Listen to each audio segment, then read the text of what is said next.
Threading a needle can be a real struggle.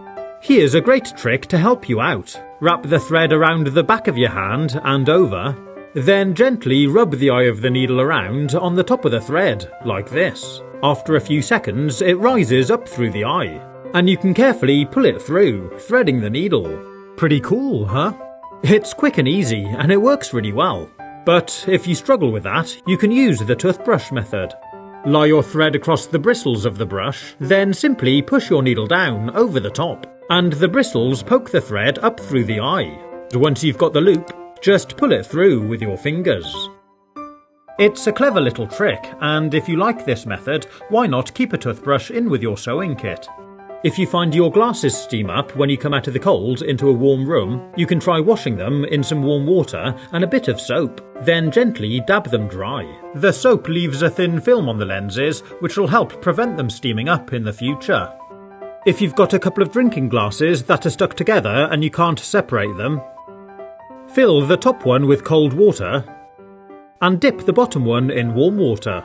This will cause it to expand slightly so we can lift out the cooler top glass.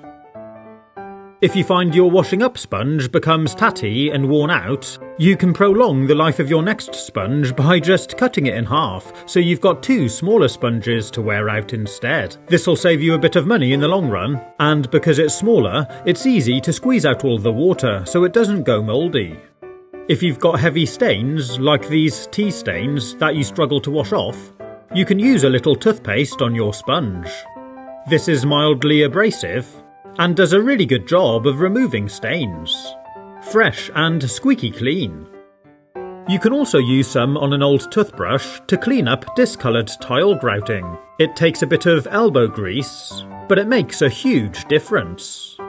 If your drain is a bit grimy and smelly, you can tip down a couple of spoonfuls of bicarbonate of soda, then pour down a little vinegar.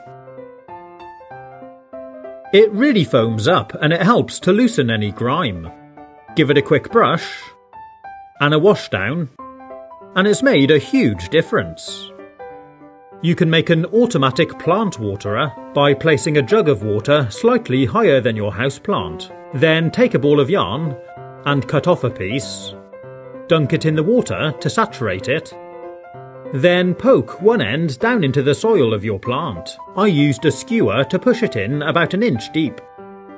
Now over time, the water will gently trickle down the yarn from the jug, keeping your plant well irrigated. And what's great is you can use the same jug to irrigate more than one plant. Just do the same again with another thread. If you're enjoying this video and you're new here, you might want to subscribe to my channel and click the notification bell so you don't miss my future content. And if you want to help support the channel, you can become a member and get access to perks. Just click the join button to get more details.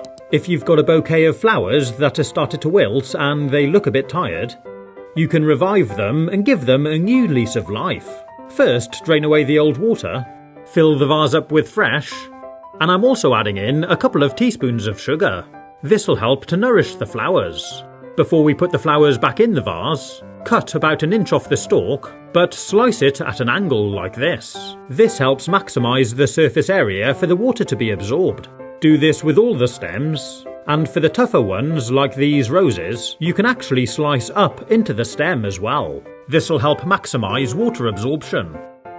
Once you've done them all, carefully stand them back up in the vase. Notice how the angular cut really allows water to flow into the stem, as opposed to a flat cut, which can be obstructed by just standing on the base of the vase. Over the next 12 hours, the flowers really did come back to life. They really perked up. And with a little bit of rearranging, there we are. If you're trying to light a match outside, but find it's just too windy to keep it alight, you can prepare a match like this. Use a sharp knife and carefully carve back the four corners of the match just behind the head. Then do it again a second time so it looks like this.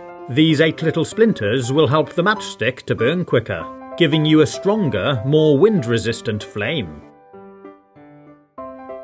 If you find yourself in an emergency and need to make a candle, you can cut off a chunk of butter, Place it on something heat-proof and poke a hole straight down the centre with a skewer.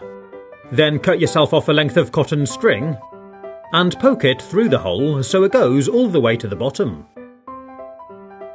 Coat the end of the wick with a little bit of butter and light up your new emergency candle. If you've got a zip which is a bit stiff and doesn't seem to work properly, you can take a bar of soap and gently rub it up and down against the zip. Do both sides, and it'll help to free it up, so once again your zip glides smoothly. If you want to clean fluff off a garment but you haven't got a lint roller, you can make your own out of a roll of tape. Pull off a strip, and instead of cutting it off, wrap it backwards around the roll and stick it to itself like this. Now it's ready to roll over your clothes. You've made your own DIY lint roller. When it's full, just tear off a strip, peel back another one, and it's ready to use again. If someone's got a ring stuck on their finger, it can be a real struggle to remove it. But here's a clever trick. Cut off a length of ribbon, and you may also need a toothpick. Tuck the end of the ribbon underneath the ring, and out of the other side, like this. Then wrap the ribbon around the knuckle, and spiral it down the finger, like this. You don't need to do it tight, and it shouldn't hurt at all. Next, take hold of the ribbon at the other end, and carefully unwind it all the way down the finger. You should find it slowly releases the ring over the knuckle. Keep going until it's nice and loose and you can remove it from the finger. Pretty clever, huh?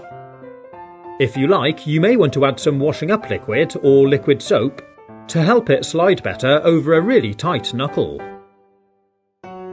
If your shoelace is all frayed and you struggle to thread it through the eyelet of your shoe because it's missing the plastic tip, you can repair your lace with a strip of tape. Wind it tightly around the end